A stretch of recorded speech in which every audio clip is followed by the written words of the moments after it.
सांगलीमध्ये मुख्यमंत्री युवा कार्य प्रशिक्षणातील तरुण तरुणी मागील 4 दिवसापासून आंदोलनात बसले। त्यांनी आंदोलनाचं नेतृत्व करणारे तुकाराम महाराज यांनी आमरण उपोषण या ठिकाणी मागील 4 दिवसापासून करण्यात आज चौथ्या दिवशी त्यांची प्रकृती कुठेतरी खालावत चालल्याचं आपल्याला चित्र पाहायला मिळतंय।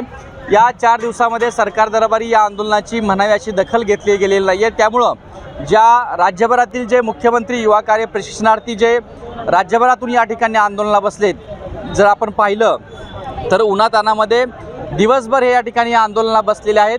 त्यांची ज्या मागण्या आहेत त्या नेमक्या मागण्या सरकार समजून घेत नाही आहे अशी काही परिस्थिती आहे का?